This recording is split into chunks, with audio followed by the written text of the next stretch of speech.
La ilaha illallah Muhammadun Rasulullah alaihi sallallahu. Seringkali kita membuat satu hipotesa tentang kenapa orang itu takut. Ibu-ibu, kalau malam lewat kuburan takut enggak? Kuburannya 1 kilometer panjangnya nih. Ya, malam hari lagi jam 2 malam, berani nggak lewat kuburan? Takut. Yang saya tanya, kenapa ibu takut? Oke.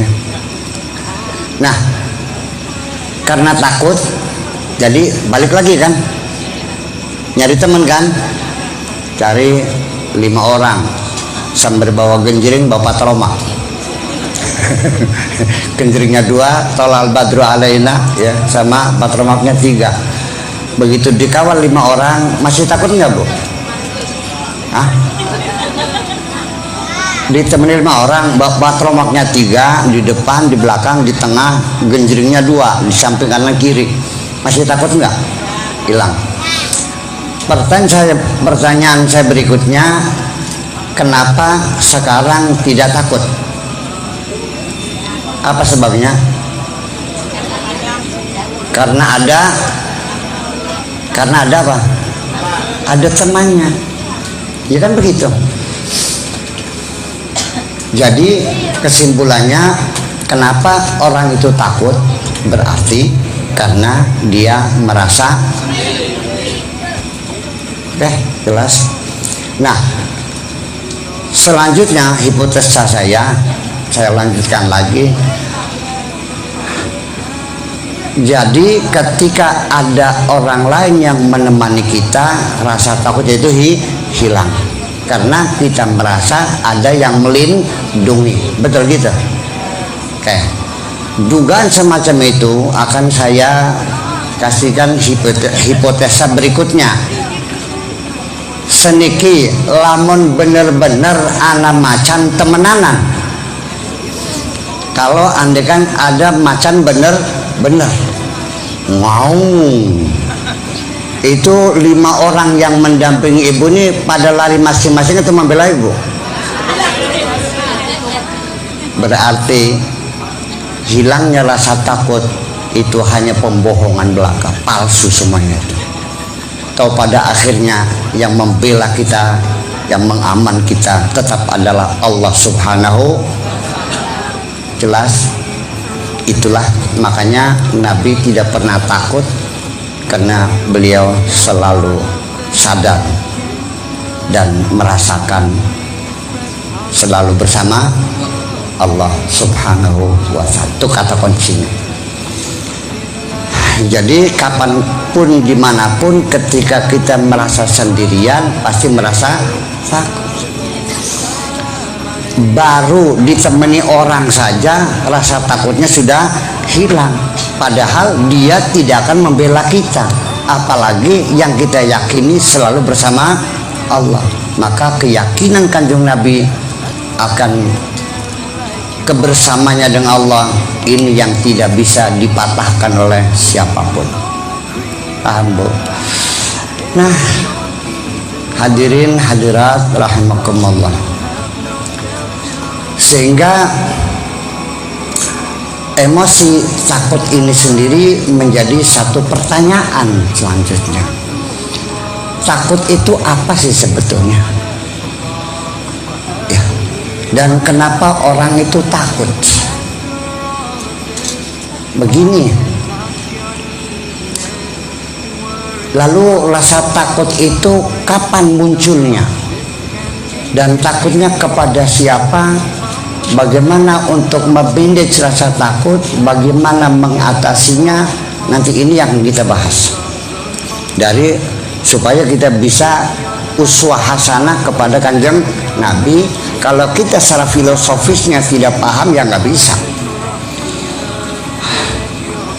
Begini, rasa takut itu sebetulnya kapan dia datang? psikologi anak mengatakan bahwa seorang bayi yang baru lahir hanya dibekali dengan 2 emosi. Ini yang fitrah alaminya, hanya 2 emosi, yaitu merasa nyaman dan tidak nyaman. Responnya, kalau nyaman dia tidur, kalau tidak nyaman dia nangis.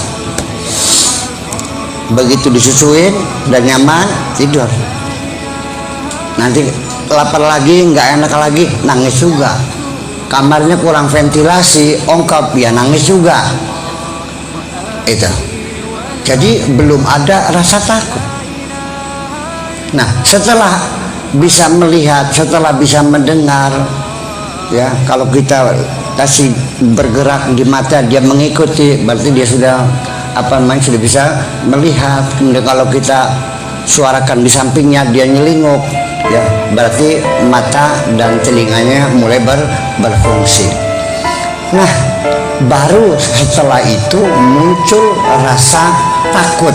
Ini bagi para asatid, silakan, kalau enggak kurang yakin silakan baca psikologi anak. Nah, lalu rasa takut anak ini apa yang ditakuti? Juga hanya 2 rasa takut bayi itu. 1, takut jatuh. Yang kedua, takut ketika mendengar suara bising. Itu aja. Ya, selain itu tidak punya rasa takut. Saya mau cerita. Sejak kapan kita takut binatang buas? Tidak sejak kecil. Kita tidak pernah punya rasa takut. Kita takut orang? Tidak. Takut hantu? Tidak. Tidak ada yang ditakuti. Sebabnya kita takut sama ular karena ibunya mengatakan, awas hati-hati, nanti digigit ular, nantinya mati. Saya pengalaman pribadi, waktu masih ingat sekali itu, saya Pak Haji Komar mainan kalajengking. Saya kagum melihat binatang yang buntutnya ngerkengkol gitu, kata itu, jungkit-jungkit gitu. Saya pegang-pegang, saya bermain-main. Tiba-tiba ada kakak saya yang kakak pertama, namanya Ibu Haji Sa'diah, dia menjerit luar biasa. Mainan apa ini? Wah, ini kalajengking. Ini namanya apa? Kalajengking, baru dengar saya tuh. Nah, ini kalau gigit bisa bengkak, bisa sakit. Sejak itu baru saya tahu bahwa kalajengking itu binatang yang perlu ditakuti. Betul nggak? Bapak pernah nggak lihat anak-anak megang ular? Bapak lihat nggak anak-anak dicolokkan dicolok-colok gitu? Nggak ada yang ditakuti kok. Betul nggak? Jadi sejak kapan kita takut? Yang membuat kita takut itu orang tuanya, saudara-saudaranya, dan masyarakatnya. Iya. Ini yang kurang ajarnya kadang-kadang orang tua yang tidak berpendidikan. Yang anak suruh pulang maghrib sudah suruh pulang, bukannya ditakut-takut kepada Allah, nanti Allah marah loh, nanti kamu masuk neraka loh. Enggak, ikana WWK. Jadi ternyata sejak kecil, tolong Pak Haji Komar nanti ikut membantu saya pada orang-orang tua itu, jangan menakuti anak-anak kepada hantu-hantu gitulah. Kepada Allah aja yang takut dong. Ya, seperti itu. Dan memang itu efektif. Sampai ketika anak kita juga sudah larut malam belum tidur-tidur, itu paling efektif jam 10 belum tidur, kata ibunya. Kalau jam 11 itu datang wewe. Anak-anak yang belum tidur nanti dipeluk wewe. Langsung dia meluk ibunya dalam ketakutan. Jadi setiap hari anak itu tidur ditakut-takuti, pulang ditakut-takuti, mandi ditakut-takuti. Itulah sebabnya kita menjadi pemuda-pemuda penakut semuanya. Ya. Jadi pada akhirnya takut itu sesungguhnya sangat menyiksa sekali. Dan bahkan al-khauf atau rasa takut sesungguhnya bagaimana digambarkan oleh Al-Quran, takut itu apa dan bagaimana. Ini orang kalau takut, fobia, kalau awalnya takut setan, takut jin, nah kalau sudah takutnya nempel dia apa jitok, bahasa Indonesia apa jitok ya? Oh jitok ya loh. Kalau sudah nempel di jitok itu melekat di sini, masuk kamar mandi takut, minta diantar. Ibu-ibu kalau anak-anak kecil kencing minta diantar nggak bu? Minta diantar nggak? Ya, ada yang minta diantar, itu dia takut. Lampu dimatiin takut. Ini rasa takut ini kalau tidak segera kita selesaikan, lama-lama berkembang menjadi fobia, menjadi penyakit. Akhirnya makan tidak lahap, tidurin tidak lahap, mikirin nggak jalan, meremang-remang, sampai akhirnya melihat wajah sendiri di cermin saja ketakutan, ketemu orang ketakutan, segera hubungi psikiater. Ini sudah diambang bahaya. Kalau tidak nanti bisa akhirnya telanjang bulat lari-lari di jalanan. Kalau sudah telanjang bulat di jalanan, dia menjadi manusia yang paling bahagia.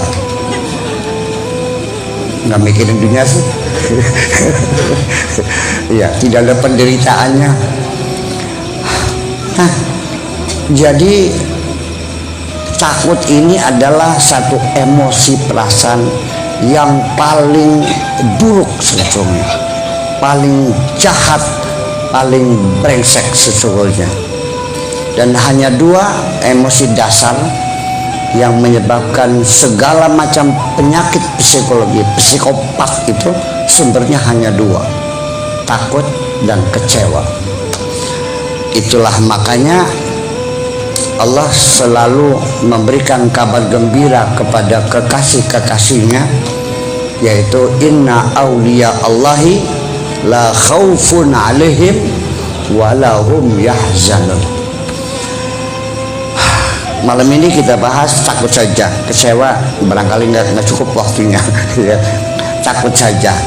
Takut ini sebetulnya emosi, perasaan yang paling buruk, yang paling jahat, yang paling berbahaya, dan itu selalu melatar belakangi segala macam emosi kita ini. Di mana adanya? Kenapa kita gundah? Kenapa kita risau? Kenapa kita gelisah? Kenapa kita panik? Kenapa kita galau?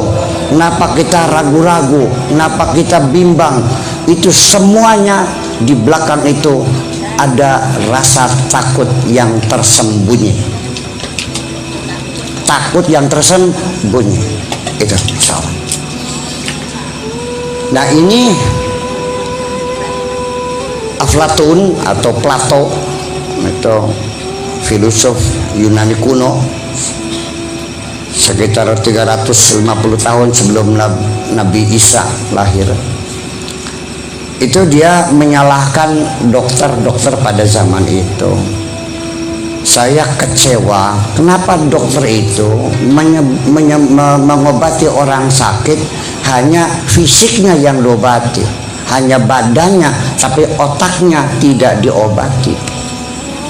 Padahal sumbernya dari situ juga.